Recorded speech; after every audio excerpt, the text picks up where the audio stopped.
Hello friends, welcome library science with Kanchan. आज जो हम लेकर आए हैं हम लेके आए हैं हिमाचल प्रदेश पीएससी का पेपर जो इसी वर्ष 9 मई 2024 को हुआ था। तो हमारा पहला प्रश्न है, बीस स्पीकिंग वर्क क्या है?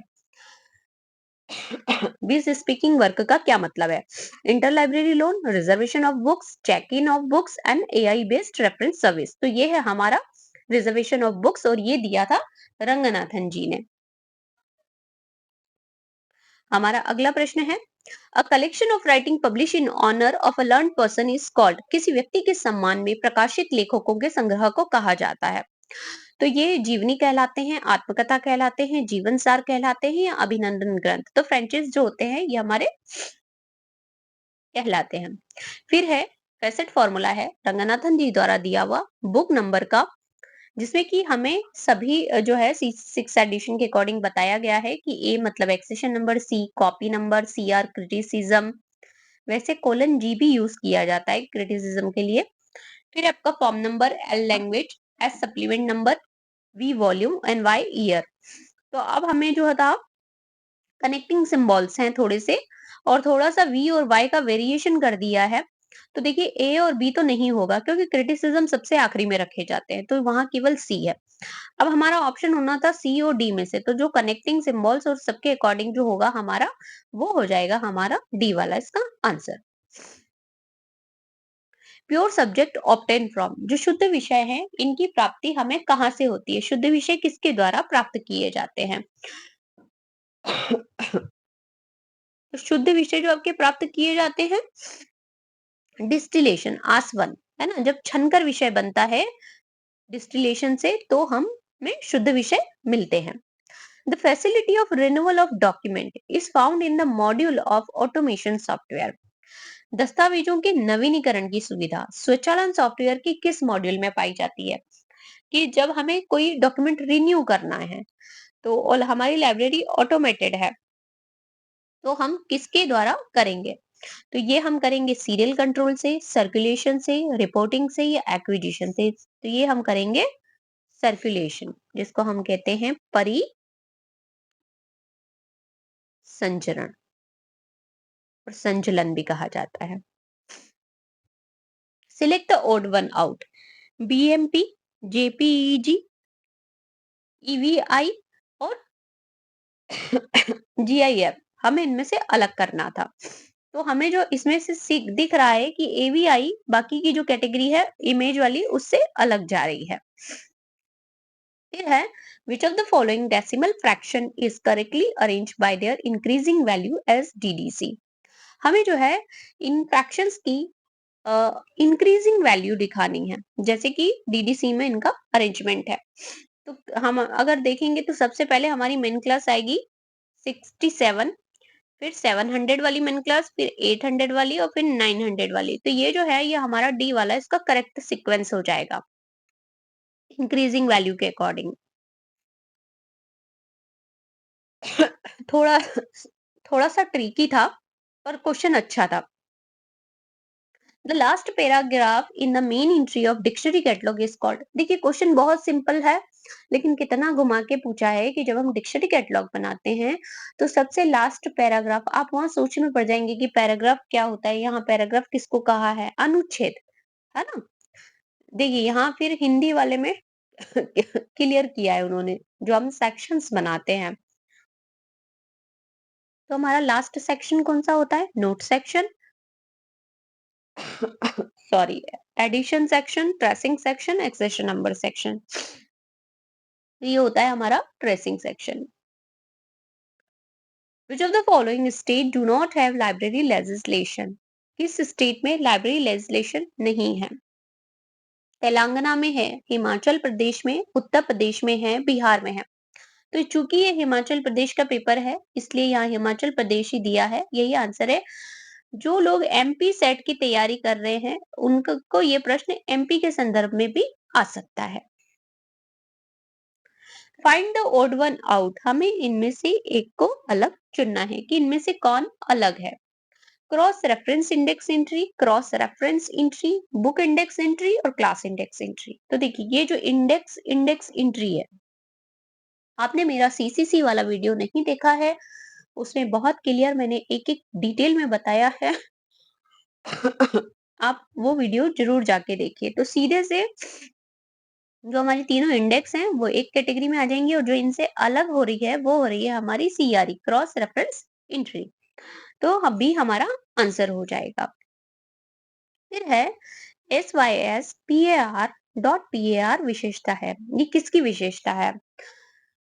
तो ये जो हमारी विशेषता है, ये हमारी CDS ISS जो यूनेस्को का सॉफ्टवेयर है, आपसे कई बार ये भी मिलाने के लिए आता है कि किसका सॉफ्टवेयर है। तो यूनेस्को ने दिया है, उसकी ये विशेषता है। The concept of chain indexing was given by, जो चेन इंडेक्सिंग का कंसेप्ट है किसके द्वारा दिया गया था? एस आर रंगनाथन के द्वारा, मेलविल डीवी के द्वारा, हेनरी फेयल के दिया या गणेश भट्टाचार्य के द्वारा? तो ये दिया गया था एस आर रंगनाथन जी के द्वारा। विच of the following law six preference for all over economy? कौन सा सूत्र है, कौन सा नियम है जो ये बोलता है कि हमें समग्र अर्थव्यवस्था को प्राथमिकता देनी चाहिए? व्याख्या का नियम, समरूपता का नियम, मितव्ययता का नियम या निष्पक्षता का नियम? तो जो हमारा मितव्ययता, इसके नाम में ही दिख रहा है कि वो मितव्ययता की बात कर रहा है, लॉ ऑफ पार्सिमनी। ये हो जाएगा हमारा ऑल ओवर इकोनॉमी। फिर है हमारा क्वेश्चन नंबर 14, डीएनएस क्या होता है? डीएनएस का पूरा नाम हमें बताना है। तो DNS domain name server, domain name system, domain name server और sorry digital name server, digital name system. तो ये होता है domain name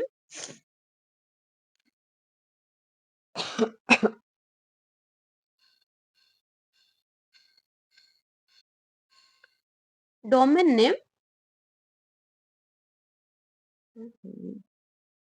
domain name system. B हमारा आंसर हो जाएगा। Class number L CC denotes, है ना, जो एल हमारा अल्फाबेट है, डीडीसी सीसी में किस क्लास को दिया है?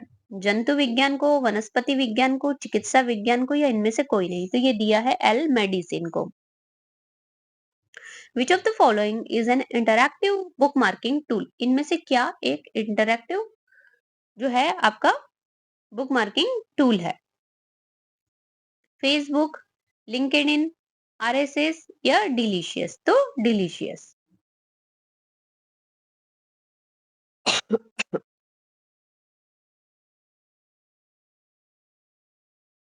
फिर है इन द प्रोसेस ऑफ डिनोडेशन। डिनोडेशन में हम क्या करते हैं? किसी विषय का विस्तार कम हो जाता है जबकि उसकी गहनता बढ़ती है।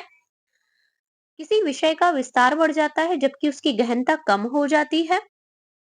केवल विषय का विस्तार होता है, केवल विषय की गहनता बढ़ती है। तो हमारा उत्तर हो जाएगा extension of the subject decreases where is the intension increase. जो ए वाला है हमारा, कि उसका विस्तार कम होता है जबकि उसकी गहनता बढ़ती है, ये अनाच्छादन होता है। फिर हमारा प्रश्न क्रमांक 18, विच of the following is not a unique ID? इनमें से क्या एक यूनिक आईडी नहीं है? तो देखो डीओआई, डिजिटल ऑब्जेक्ट आइडेंटिफायर, है ना, एक इलेक्ट्रॉनिक रिसोर्स का यूनिक आइडेंट सॉरी आइडेंटिफिकेशन होता है। Call number, class number, book number और कलेक्शन नंबर, तीनों को मिला के बनता है एक किताब के लिए यूनिक आईडी होती है। परिग्रहण संख्या, लाइब्रेरी में कौन सी पुस्तक आई है उसका एक यूनिक आइडेंटिफिकेशन होता है। क्लास नंबर, देखिए class number is a part of call number, but class number तो अगर हम लाइब्रेरी क्लासिफिकेशन की 100 किताबें आएंगी तो 100 का ही नंबर वही बनेगा सेम, सब 0 to 5 में ही चली जाएंगी लाइब्रेरी साइज में। तो ये यूनिक नहीं हो सकता, ये कॉमन हो जाएगा। जो हमारे ऊपर के तीन हैं वो यूनिक हो जाएंगे। तो हमारा आंसर हो जाएगा डी। डबलिन कोर एक है। डबलिन कोर क्या है? डबलिन कोर एक डिजिटल लाइब्रेरी सॉफ्टवेयर है। वेब सामग्री का वर्णन करने के लिए मेटाडेटा मानक है, पुस्तकालय प्रबंधन प्रणाली है या ग्रंथ सूची निरंतर प्रणाली है? मुझे मेरी तबीयत ठीक नहीं है, इससे थोड़ा खांसी भी हो रहा है। तो ये हमारा जो है मेटाडेटा स्टैंडर्ड है। फिर है आरडीए। आरडीए क्या है? कैटलॉगिंग कोड है, क्लासिफिकेशन कोड है, रूल फॉर बुक प्रोक्योरमेंट है या रूल फॉर सर्कुलेशन है? तो आरडीए किसके लिए यूज करते हैं? हम किसको रिप्लेस किया है आरडीए ने? एसीआर2 को। किस लिए हम यूज करते थे आरडीए को? तो ये यूज होता है आपका कैटलॉगिंग के लिए। ये हमारा question number 21। Weeding is the implication of. देखिए आप सारे जो लॉ हैं उनके इम्प्लीकेशन बहुत अच्छे से याद रखिए। एक आध प्रश्न यहाँ से आता ही है। तो प्रथम नियम, द्वितीय नियम, तृतीय या पंचम, तो ये है आपका fifth law of library science. D वाला हमारा आंसर हो जाएगा। फिफ्थ लॉ जो है, library is a growing organism, वहां पे हम जानते हैं वीडिंग आउट हमारा इम्प्लीकेशन है। The delivery of book and the newspaper public library act was passed in. अब हमसे पूछा है कि डिलीवरी ऑफ बुक एक्ट जो है वो कब पास हुआ था? 54 में, 64 में, 77 में या 81 में? तो ये पास हुआ था 54 में, और 1956 में अमेंडमेंट हुआ था। विच of the following DDC is incorrect, है ना? डीडीसी के बारे में क्या गलत है? Table 2 include geographical area. सही बात है, जो टेबल 2 है वो हमारी जियोग्राफिकल एरिया है। The number used in classification system has a ordinal value. बिल्कुल ठीक है, ये ऑर्डिनल वैल्यू है, इनकी क्रमिक मूल्य होता है उनका।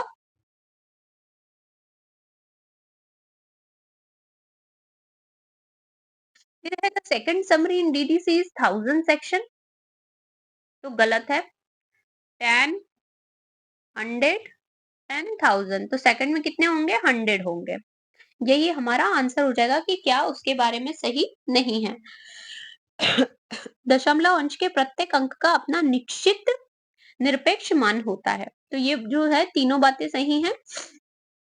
कौन सी गलत है? तो थर्ड वाली हमारी गलत हो जाएगी। Fair use is concept is associated with.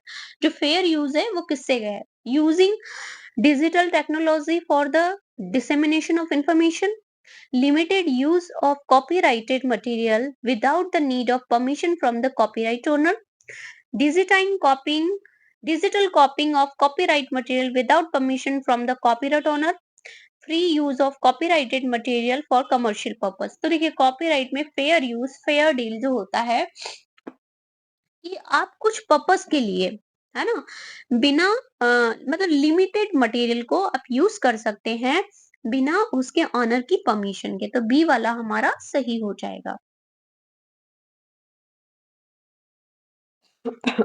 अब question number 25। Arrange the following chronological order of their year of establishment. अब हमें इफला, एएलए, आईए, आइजलिक, एएलए, इन सबको जो है अरेंज करना है कि कब कौन बना है। तो पहले वाले को ही देखते हैं। कब बना है एएलए? एएलए की स्थापना हुई थी 6 अक्टूबर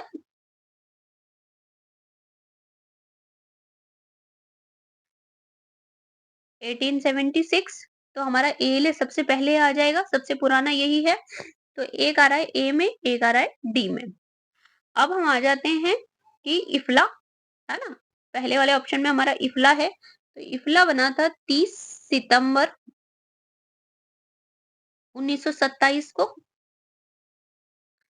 फिर है हमारा आईएलए। आईएलए बना था 13 सितंबर। देखिए पूरी पूरी डेट याद रखिए, अभी पूरी ही डेट पूछ रहा है आपसे। ठीक है, 33।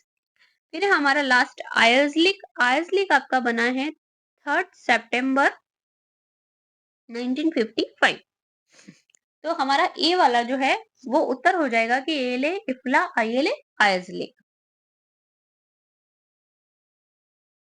फिर है which of the following was declare as nodal agency for national mission on libraries. किसको जो है नोडल एजेंसी बनाया गया था? ILA, RRLF, national library, Asiatic society, किसको बनाया गया था चारों में से? तो बनाया गया था आरआरएलएफ को। विच of the following is a characteristics feature of web 2.0 tool. क्या जो है वेब 2.0 है?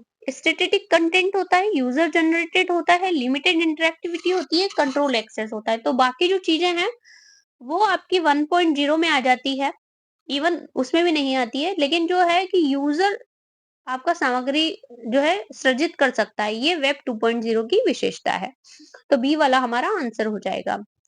फिर है लाइब्रेरी इथिक्स एम्फेसाइज ऑन। जो लाइब्रेरी इथिक्स है, आचार नीति है, वो क्या आता है उसमें? पुस्तकालय वर्गीकरण प्रणाली, जवाबदेही, प्रतिबद्धता, निर्णय लेना। तो देखिए, वर्गीकरण प्रणाली का आचार संहिता, आचार नीति से कोई मतलब नहीं है ना? जो इथिक्स की हम बात करें, अकाउंटेबिलिटी होना चाहिए, कमिटमेंट होना चाहिए, डिसीजन मेकिंग होना चाहिए आपका। तो बी हमारा आंसर हो जाएगा, जिसमें एक नहीं आ रहा है।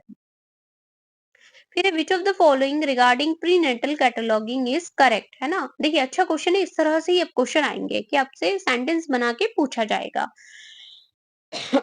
कौन सा गलत है?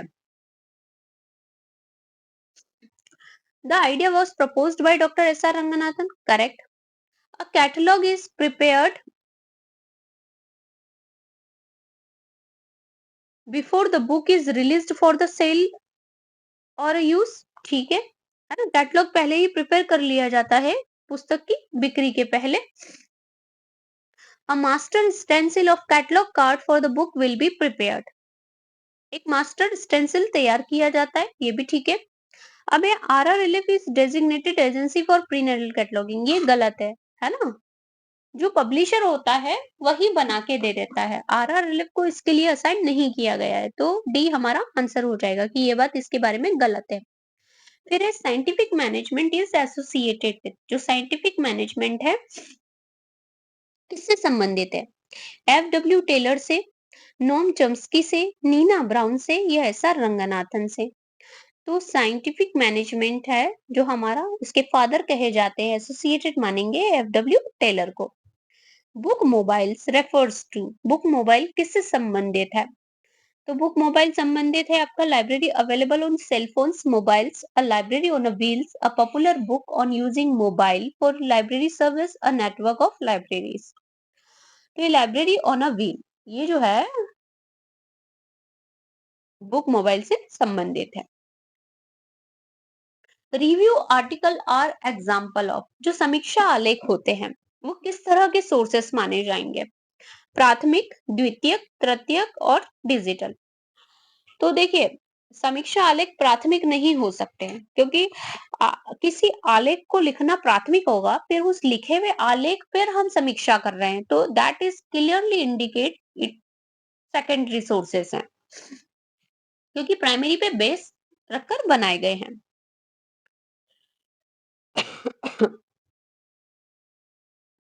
फिर हमारा प्रश्न क्रमांक 33, पेटेंट क्या होता है? An agreement between two libraries, नहीं। A manual for libraries, no. An agreement between the inventor and the government, 100% yes. सरकार और आविष्कारक के बीच में उस बनाई गई चीज के लिए किया गया समझौता। A wiki is primarily used। Vicky का प्रयोग मुख्य रूप से होता है छवियों और चित्रों को साझा करने के लिए, सामयिक संदेशन के लिए, सहयोगात्मक संपादन के लिए, या फाइल भंडारण के लिए। तो विकी का यूज होता ही कोलोबरेटिव एडिटिंग के लिए है। इसे कोलोबरेटिव वेब भी कहा जाता है। The process help in finding out what is and against what it was in the library collection। वह प्रक्रिया जो पुस्तकालय संग्रह में क्या था के मुकाबले क्या है का पता लगाने में मदद करती है, कि क्या है आपके पास, हम ये किससे जानेंगे? तो ये हम तब जान पाते हैं जब हम सॉरी स्टॉक वेरिफिकेशन करते हैं। स्टॉक वेरिफिकेशन से हम जान सकते हैं इस बात को। Library legislation is emphasised by. पुस्तकालय विधान किस पुस्तकालय के निहितार्थ है? लेजिस्लेशन की बात हम कहाँ करते हैं? लाइबिलिटी, चाहे वो स्टेट की हो, ऑथर रीडर की हो, स्टाफ की हो। तो हम ये बात करते हैं हमारे सेकंड में। पुस्तकालय का जो द्वितीय नियम है वो लाइब्रेरी लेजिस्लेशन की बात करता है। Which of the following is irrelevant in respect of HDI? HDI के संदर्भ में क्या सही नहीं है? उपयोगकर्ता की प्रोफाइल, दस्तावेज की प्रोफाइल, फीडबैक या कंप्यूटर प्रणाली। तो देखिए, यूजर प्रोफाइल होता है, डॉक्यूमेंट प्रोफाइल होता है, फीडबैक मैकेनिज्म भी होता है, लेकिन कंप्यूटर प्रणाली नहीं होती है। तो डी हमारा आंसर हो जाएगा। शोधगंगा है, शोधगंगा क्या है? Digital repository of thesis and dissertation submitted in the Indian universities. Digital repository of e-journal procured by Indian universities. Digital repositories of e-book procured by Indian universities. Digital platform for Indian universities to organize conference. तो जो हमारा answer हो जाएगा 38 का, वो हो जाएगा ए, क्योंकि ये एक डिजिटल रिपोजिटरी है थीसिस एंड डिसर्टेशन की, जो इंडियन यूनिवर्सिटीज के द्वारा सबमिट की जाती है। Which of the following qualities is essential for a reference librarian? जब हम एक संदर्भ पुस्तकालय अध्यक्ष की बात करते हैं तो कौन कौन से गुण उसमें होने चाहिए? Proficiency in English language, strong interpersonal skill, advance IT skill, expertise in library classification. देखिए, ये सब होना जरूरी है, लेकिन अगर ये तीन नहीं भी है तो काम चल जाएगा, लेकिन आपका अंतर व्यक्तिक कौशल होना बहुत आवश्यक है। इंटरपर्सनल कम्युनिकेशन अगर आपका नहीं है, आपकी स्किल नहीं है, तो आप एक अच्छे रेफरेंस लाइब्रेरियन नहीं बन पाएंगे। तो बी हमारा आंसर हो जाएगा। फिर है find the odd one out. Textbook, dictionary, conference and research article. इनमें से क्या एक जो है हमारा अलग हो जाएगा? तो टेक्स्ट बुक है, डिक्शनरी है और शोधालय, ये क्या है? हमारे सोर्सेज हैं, लेकिन कॉन्फ्रेंस सोर्सेस में नहीं आता है, ये हमारा अलग हो जाएगा। तो सी हमारा आंसर हो जाएगा। Which of the following is irrelevant in the respect of SDI service? SDI के कॉन्टेक्स्ट में इनमें से कौन सा अप्रासंगिक है? देखिए, SDI से भी दो तीन क्वेश्चन आ गए हैं। सॉरी, ये क्वेश्चन है ना, ये पेज फिर से स्कैन हो गया है शायद, हाँ इसलिए। Question number 41। डोज जो है directory of open access journal, तो क्या हमारा आंसर हो जाएगा 41 में B, directory of open access journal. अब है one is not the function of organisation structure. जो संगठन संरचना का कार्य नहीं है वो क्या है? तो providing organisational and the individual identities, ये तो काम होता है, ठीक है। फिर है providing a system of communication, ये भी होता है। फिक्स द सैलरी, ये काम नहीं होता है। सैलरी फिक्स करना ऑर्गेनाइजेशनल स्ट्रक्चर का काम नहीं है।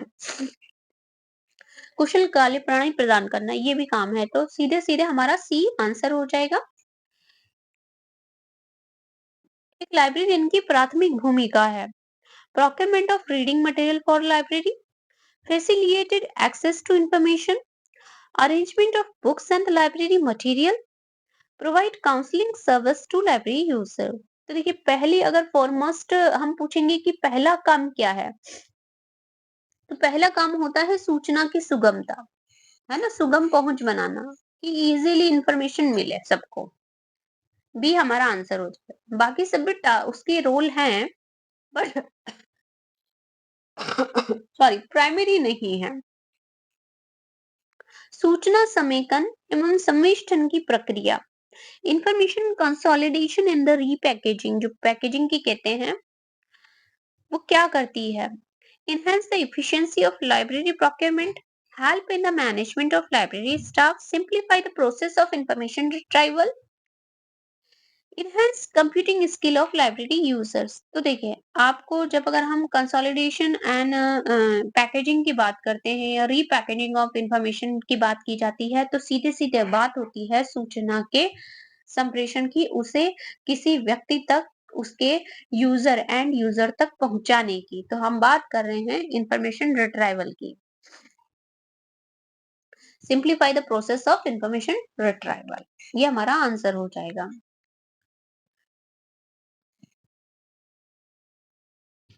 शेल्फ लिस्ट, शेल्फ लिस्ट क्या करती है? किसी लाइब्रेरी के सभी पंजीकृत उपयोगकर्ताओं की सूचीबद्ध करता है, उपयोगकर्ताओं द्वारा निर्गत की गई पुस्तकों का रिकॉर्ड होता है। पुस्तकालय में पत्रिकाओं के स्थान को इंगित करता है। कॉल नंबर में पुस्तकालय की सभी पुस्तकों का रिकॉर्ड रखता है। तो है ना, ये कॉल नंबर से अरेंज होता है, लाइब्रेरी की सारी बुक्स का यहाँ पे हम रिकॉर्ड मेंटेन करते हैं शेल्फ लिस्ट के थ्रू। तो डी हमारा आंसर हो जाएगा।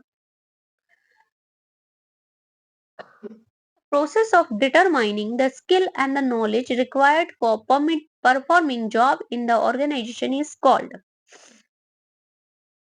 किसी संगठन में कार्य करने के लिए आवश्यक कौशल और ज्ञान का निर्धारण करने की प्रक्रिया को कहा जाता है।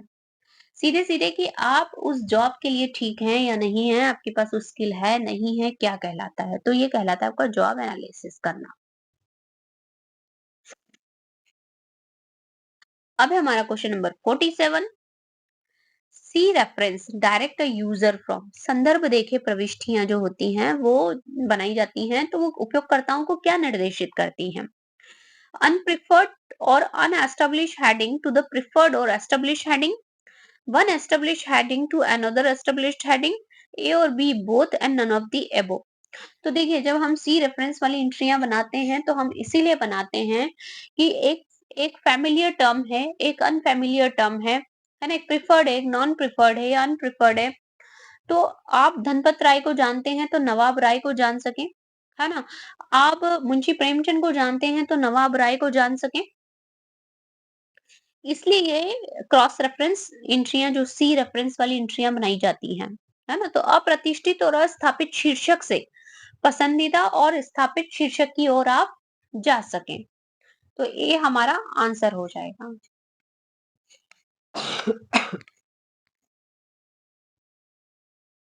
48। CILIP is a library association of, है ना? CILIP जो है कहाँ का है? अमेरिका का है, ऑस्ट्रेलिया का है, कनाडा का है, यूनाइटेड किंगडम का है। तो ये लंदन यूनाइटेड किंगडम का है। लंदन में इसका ऑफिस है, यूनाइटेड किंगडम का है। फिर निमोनिक्स इज रिलेटेड टू। जो निमोनिक्स होते हैं वो किससे रिलेटेड है? कैनन ऑफ रिकॉल वैल्यू से, कैनन ऑफ कैरेक्टरिस्टिक्स से, कैनन ऑफ नोटेशन से या कैनन ऑफ कॉन्टेक्स्ट से। तो निमोनिक्स जो है ये आपके रिलेट करते हैं आपका रिकॉल वैल्यू से। Hashtag is used. हैशटैग जो है उसका प्रयोग कहाँ किया जाता है? फेसबुक में किया जाता है, यूट्यूब में किया जाता है, ब्लॉग में किया जाता है, ट्विटर में किया जाता है और नाउ एक्स, है ना, जिसे हम अब एक्स के नाम से जानते हैं, उसमें किया जाता है। तो देखिए, ट्विटर में ही हैशटैग मुहिम चलती है हमारी, तो हम हैशटैग का यूज ट्विटर में करते हैं। The first principle in the principle of helpful sequence, जो सहायक अनुक्रम के सिद्धांत हैं, उनमें पहला सिद्धांत क्या है?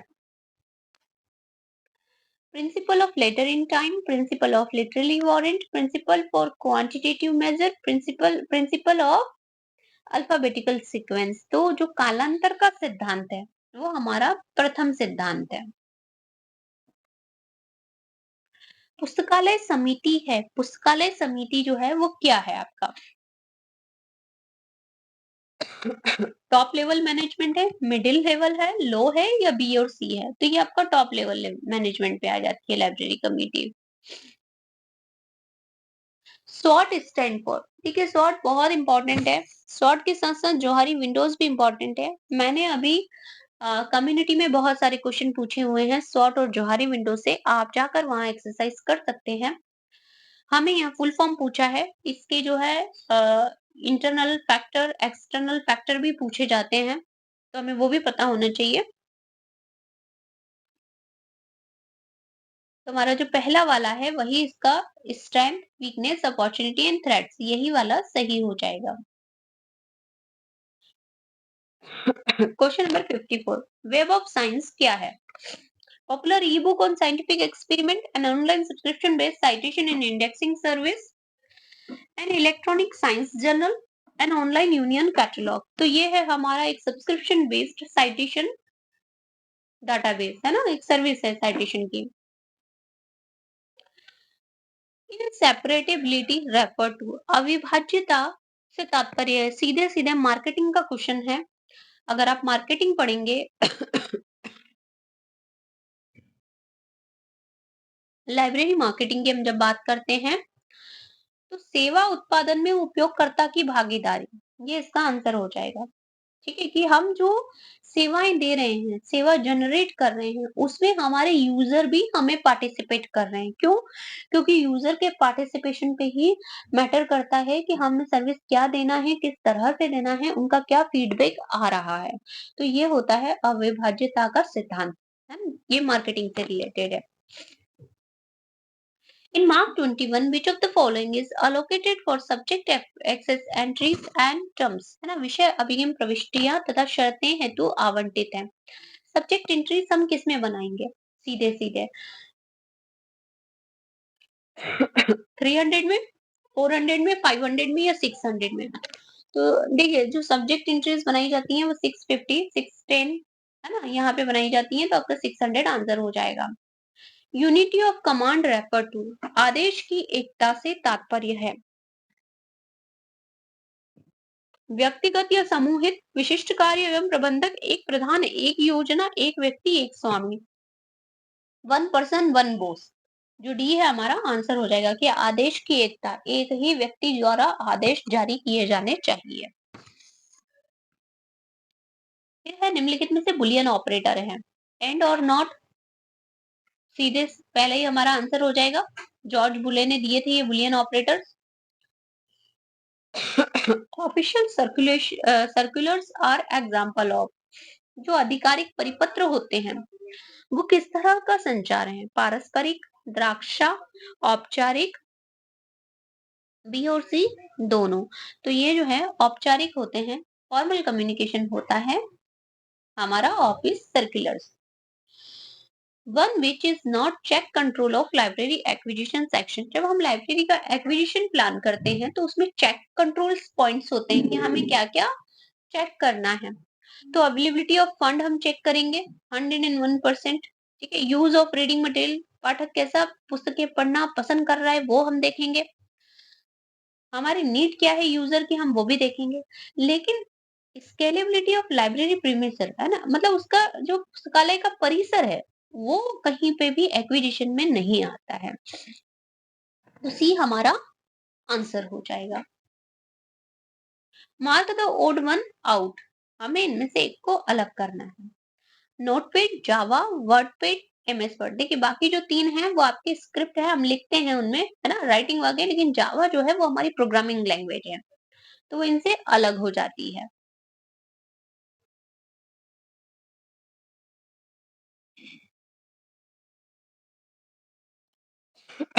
यदि कोई पुस्तकालय वर्गीकरण की नई योजना में स्थानांतरित होने की योजना बना रहा है, अगर हम सीसी यूज कर रहे थे बहुत सालों तक, अब हमें लग रहा है कि नहीं हमें डीडीसी यूज करना चाहिए, तो ये जो हम चेंज करेंगे, ये कौन सा कैटलॉगिंग का जो प्रिंसिपल है उससे प्रासंगिक होगा हमारा? Principle of probability, principle of unity of idea, principle of local variation या प्रिंसिपल ऑफ ऑस्मोसिस? तो ये हो जाएगा हमारा प्रिंसिपल ऑफ ऑस्मोसिस। रिक्लासिफिकेशन जो होता है वो हम किस में डालते हैं? प्रिंसिपल ऑफ ऑस्मोसिस में। Publication which is published once, प्रकाशन जो एक बार प्रकाशित होता है। Office note, book, newspaper, magazine. देखिए ये जो है ये कंटिन्यूशन में प्रकाशित होने वाले, कार्यालय नोट, नोटशीट कंटिन्यू चलती रहती है ऑफिसों में। अखबार रोज आता है, पत्रिका भी क्वार्टरली, मंथली आती रहती है, लेकिन किताब एक बार छपती है। ऐसा नहीं कि किताबें छपना बंद हो जाएंगी, बट एक किताब एक ही बार छपती है, वो कंटिन्यूशन में नहीं आती है। तो ये जो एक ही बार प्रकाशित होने वाली चीज है वो हमारी किताब हो जाएगी। फिर है mending is a work done for, mending जो हम करते हैं, किसी किताब की बाइंडिंग के बारे में पूछा जा रहा है कि बाइंडिंग का जो प्रोसेस होता है तो उसमें मेंडिंग जो होती है वो क्या होता है? Minor repair work for book, major repair work of book, reprinting of book, and all of the all are correct. तो हमारा आंसर हो जाएगा माइनर रिपेयरिंग, है ना, मामूली मरम्मत का जो काम होता है उसे हम मेंडिंग कहते हैं। बर्न कन्वेंशन 1886 संबंधित है, बहुत कॉमन क्वेश्चन है, बहुत बार आ चुका है और फिर आएगा, एंड 101% आएगा। ठीक है? तो ये हमारा कॉपीराइट है। ये एक बहुत अच्छा क्वेश्चन है। फिर से आ सकता है थोड़े से चेंजेस के साथ। पुस्तकालय त्रिमूर्ति क्या है ना? ये त्रिमूर्ति बनाता है। तो आप ऑप्शन देखिए, universe of knowledge Sikar, universe of knowledge container, universe of service provider, universe of knowledge Sikar, universe of knowledge container, universe of service, universe of institution, universe of knowledge container, universe of service provider, universe of ICT building and books. देखिए बहुत अच्छे तरीके से ये question पूछा गया है। ए वाला हमारा आंसर है इसमें, और ये क्वेश्चन फिर से आ सकता है। In MS PowerPoint, the shortcut key to run a presentation from current slide. जब करंट स्लाइड से ही हमको प्रेजेंटेशन स्टार्ट करना हो तो हम कौन सा की जो है शॉर्टकट की यूज करेंगे? तो शिफ्ट के साथ F5 दबा देने से, देखिए इसके लिए थोड़ा सा प्रैक्टिकल आपने काम किया हुआ हो तभी इस तरह के आंसर जो है बन पाएंगे, कि आपका शिफ्ट के साथ F5 दबा देने से वहीं से चालू हो जाती है। फिर है हमारा परफॉर्मेंस अप्रेजल। परफॉर्मेंस अप्रेजल जो है, तो measurement of performance and efficiency of every employee, measurement of issue return of a book, measurement of storage capacity of library, promotion of library staff। तो जो परफॉर्मेंस अप्रेजल किया जाता है वो employ का किया जाता है, ठीक है। तो ये हमारा ए वाला जो है इसका आंसर हो जाएगा 68 का, कि प्रत्येक कर्मचारी के प्रदर्शन और दक्षता का मापन किया जाता है।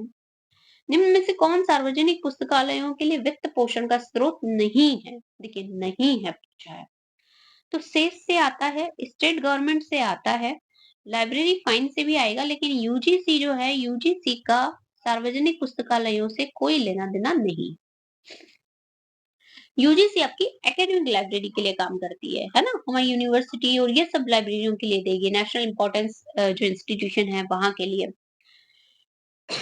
पब्लिक लाइब्रेरी से नहीं रिलेट करती है। ILMS का क्या फुल फॉर्म है, हमसे ये पूछा है। Inter library management system, integrated library management system, install library management system, integrated library mapping system. तो ये हो जाएगा हमारा B, integrated library management system.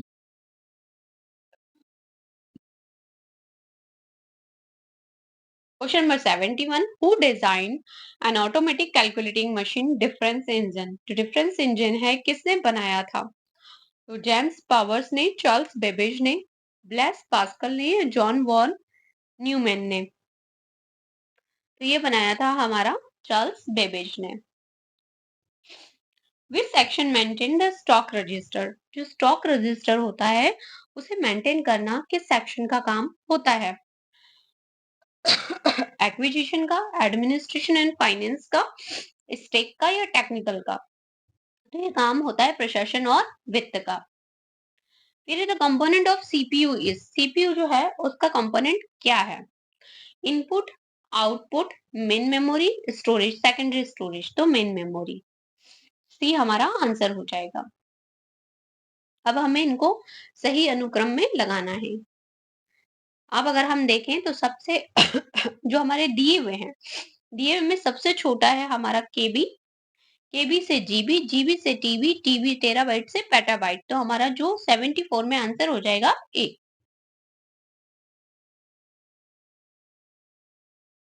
N ad hoc grant is given for, जो एडहॉक ग्रांट है वो किस हेतु दी जाती है आपकी? प्रत्याशित आकस्मिक व्यय, पुस्तकालय भवन का निर्माण, विशेष खरीदारी के लिए, विशेष सिफारिशें, पुस्तक पुस्तिकाओं की खरीद के लिए। तो ये जो होता है स्पेशल रिकमेंडेशन और स्पेशल परचेसिंग के लिए आपको दिया जाता है ad hoc grant. The number of functions की इन अ कीबोर्ड, कीबोर्ड में जो फंक्शंस कीज होती हैं कितनी होती हैं? 10, 11, 12, 13। तो ये होती हैं आपकी 12।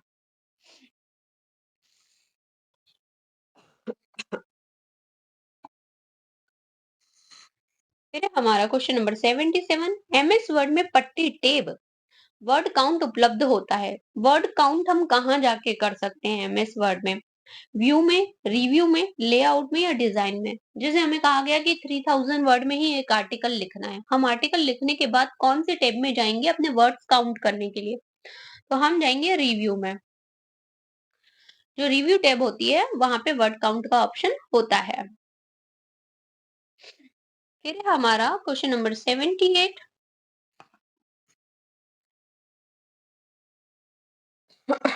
Library without wall is most suitable to, किसे कहेंगे? वर्चुअल लाइब्रेरी को, संकर लाइब्रेरी को, डिजिटल को या पारंपरिक को? तो वर्चुअल लाइब्रेरी को वॉललेस लाइब्रेरी कहा जाता है ना, library without walls.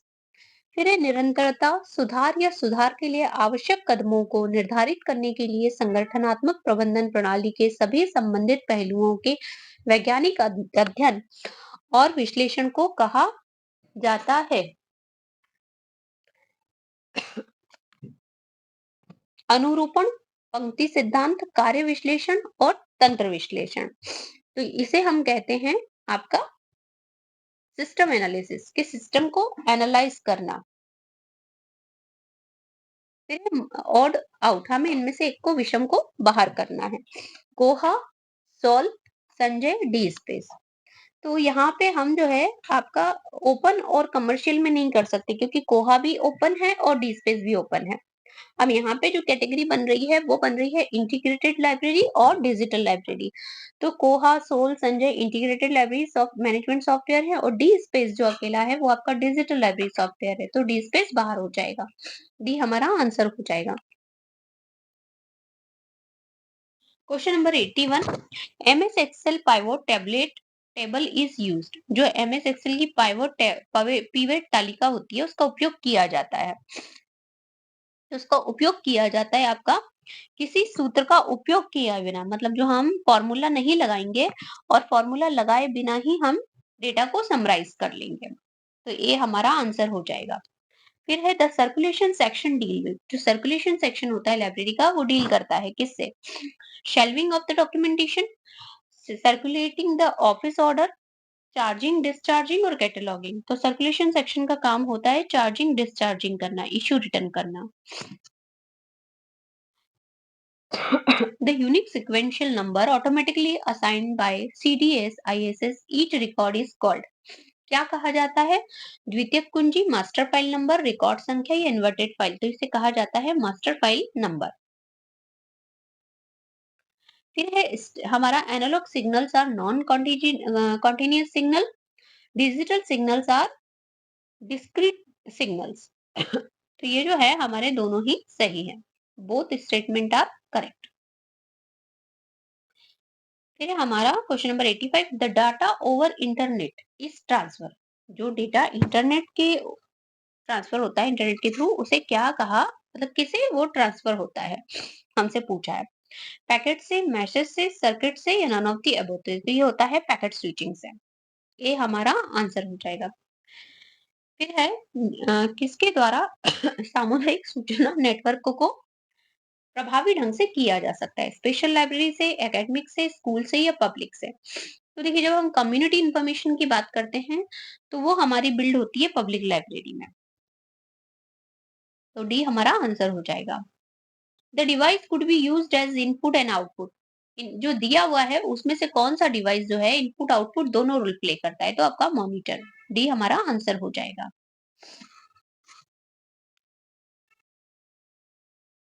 Question number 88। Digital library का एक मुख्य उद्देश्य है collect rare digital library document, provide access to electronic resources and document, store print and book journal, serve as a platform for online interaction। तो हमारा जो B है वो सही हो जाएगा कि provide access to electronic resources and document, ये हमारा डिजिटल लाइब्रेरी का काम होता है।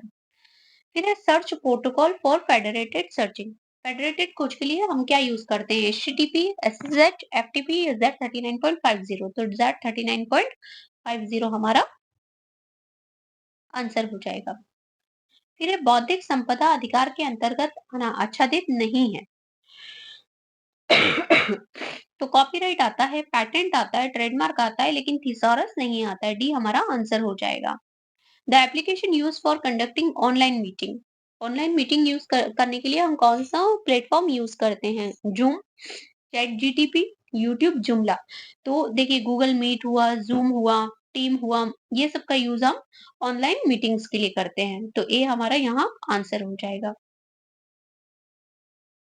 निम्नलिखित में से एक वेब ब्राउज़र नहीं है, फायरफॉक्स, क्रोम, एज। ये तीनों ही जो है आपके वेब ब्राउज़र हैं, लेकिन ड्रूपल जो है वो कंटेंट मैनेजमेंट सिस्टम है, आपका वेब ब्राउज़र नहीं है। अब हमें मिलाना है सही जोड़ियाँ। पीडीएफ में टेक्स्ट हो जाएगा, जीआईएफ इमेज हो जाएगा, ओजीजी जो है आपका ऑडियो हो जाएगा और एमपीईजी आपका वीडियो हो जाएगा। तो ए वाला हमारा इसका आंसर हो जाएगा 93 का। The end result of delegation dispersal of authority. प्राधिकरण के प्रतिनिधित्व या विस्तार का परिणाम है। विकेंद्रीकरण, केंद्रीकरण, स्टाफिंग और निदर्शन। तो देखिए केंद्रीकरण में तो विस्तार नहीं होता है, विकेंद्रीकरण में ही विस्तार होता है। जब हम किसी चीज को विकेंद्रीकृत करते हैं तो ही उसके प्रतिनिधित्व का विस्तार होता है। फिर है the title comparative study of Buddhism and Jainism. जो बुद्धिज्म और जैनिज्म की अगर हम कंपैरेटिव स्टडी करें, ये जो टाइटल है ये किसका एग्जाम्पल है? इंट्रा फेसेट फेज रिलेशन का है, इंटर सब्जेक्ट फेज रिलेशन का है, इंट्रा एरे का है या बायस का है? तो देखिए जैनिज्म और बुद्धिज्म जो है एक ही रिलीजन है, रिलीजन के एक ही एरे में आ रही है, एक ही फेसेट के अंतर्गत आ रहा है ये बुद्धिज्म और जैनिज्म। तो ये हो जाएगा हमारा इंट्रा फेसेट।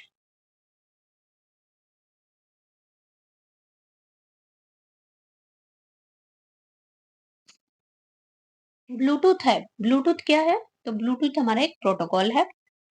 फिर डीटीएच का उपयोग किस लिए किया जाता है? तो इंटरनेट कनेक्टिविटी।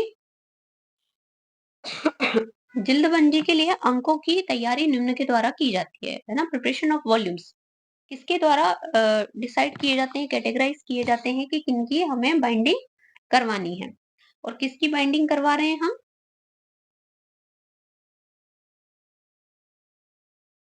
वॉल्यूम्स की। मतलब जो हमारे इसके पीरियोडिकल्स के वॉल्यूम्स होते हैं, तो ये हमारा पीरियोडिकल सेक्शन करेगा। Feedback mechanism is feedback mechanism जो है किसका पार्ट है? तो ये हमारा है आपका एसडीआई का। The technology commonly use for developing a website. Website develop करने के लिए जो है कौन सी टेक्नोलॉजी यूज की जाती है? एचटीएमएल, जीपीएस, पीडीएफ या ओसीआर? तो एचटीएमएल में।